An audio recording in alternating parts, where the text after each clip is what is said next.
So, good afternoon. Our topic for today is all about measures of central tendency. So, we're going to discuss mean. Okay, this is for statistics and probability.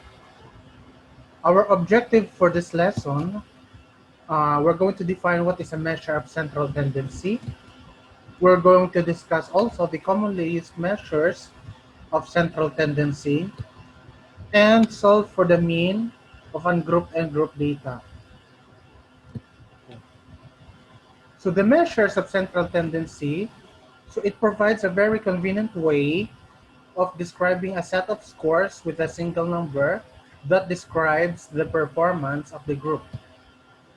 So it is also defined as a single value that is used to describe as the center of data.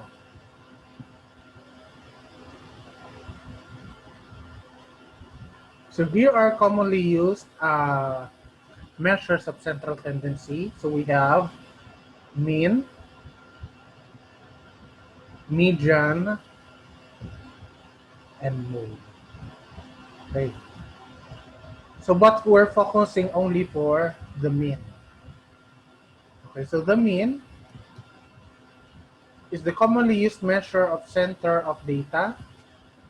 So it is also known as the arithmetic average or arithmetic mean. So here's how to compute for the mean for ungrouped data. So the formula for the mean of ungrouped data is the sum of the variables or the total divided by the number of variables or variates. Okay, so symbolically, mean or A, sometimes it's x bar, is summation of x divided by n, where n is the number of cases or the number of variates. It can be either 1, 2, 3, or 4, depending on the given problem. Let's have our first problem. So scores of 15 students in strength of materials quiz consists of 25 items.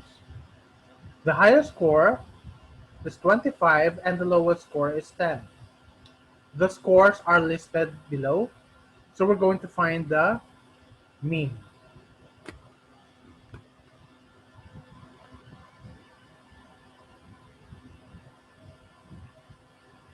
So the scores are arranged in decreasing order. So the highest is 25 and the lowest is 10.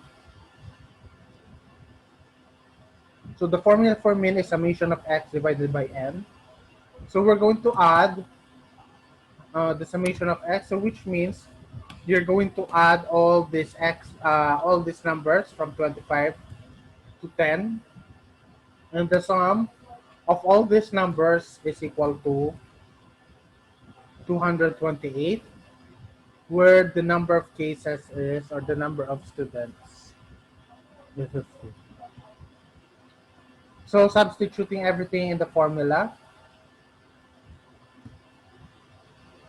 so the mean is 228 divided by 15, and the mean is 15.2. Okay. Next, we have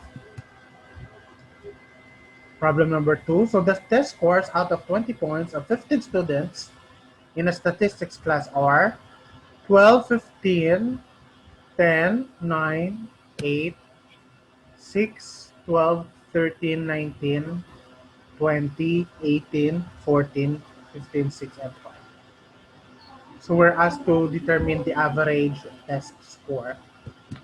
Okay, so much better I arrange these scores from lowest to highest or in increasing order.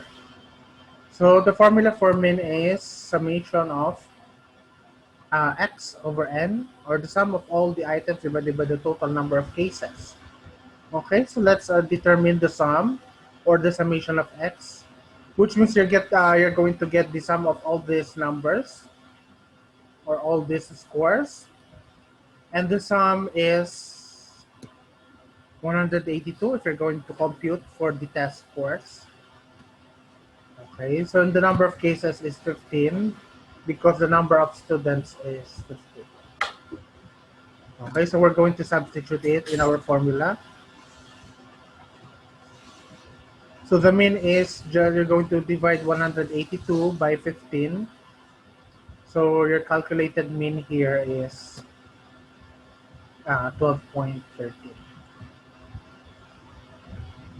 Okay, so next. So we're going to determine the mean for group data. So here is the formula for the mean of group data, which is the summation of x, f multiplied by x or xm in some books divided by the total number of cases or the total frequency.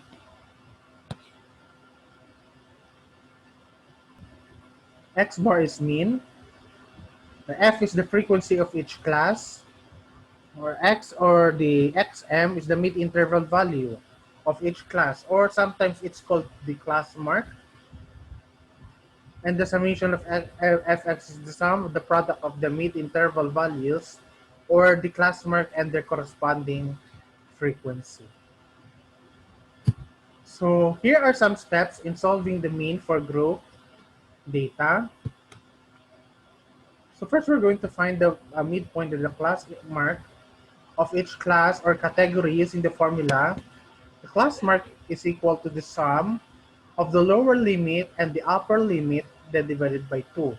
So in our previous video, we discussed how are we going to get the lower limit and upper limit. Okay, so divided by 2. So next, multiply the frequency and the corresponding class mark, or fxm or fx. Next, we're going to find the summation of the results in step 2 using summation of fxm or fx.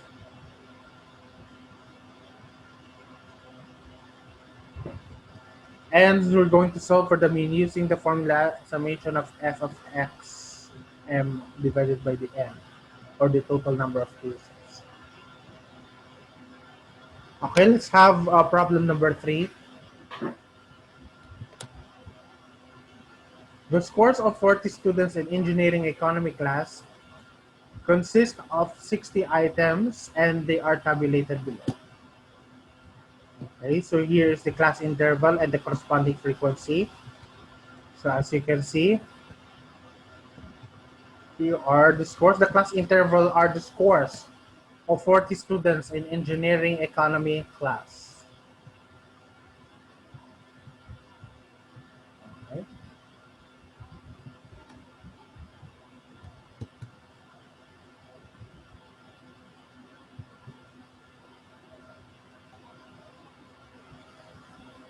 Okay. So first we're going to determine the class mark. So how are we going to do it? Just add the lower limit and the upper limit, then divided by 2. So 10 plus 14. The first class mark is 12. The second one, 15 plus 19, then divided by 2. That's 17. And continuing this, okay, this will be the corresponding class marks.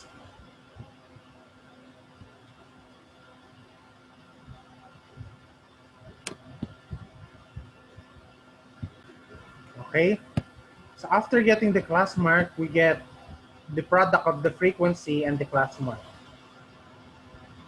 So just multiply 5 to 12, that becomes 60. Then 2 multiplied by 17, okay, that's 34. So if we continue this, just the product of the frequency and class mark of each interval. After getting all the products of the frequency and the class marks, now we were going to get the sum of all those products of frequency and the mid-interval value, or the class mark. So the sum is 1,345. So to determine the mean, we're going to use the summation of fxm divided by n. Okay, so the mean is 1,345 divided by 40, or the mean is 33.63 degrees. Or no, 33.63. That's the mean. Okay.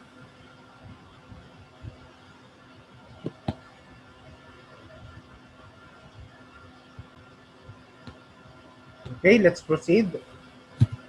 So let's proceed with your activity. So check your understanding. So we're going to determine the mean of the following items. Okay. Press pause the video. Okay. So later on we'll check your activity. Okay.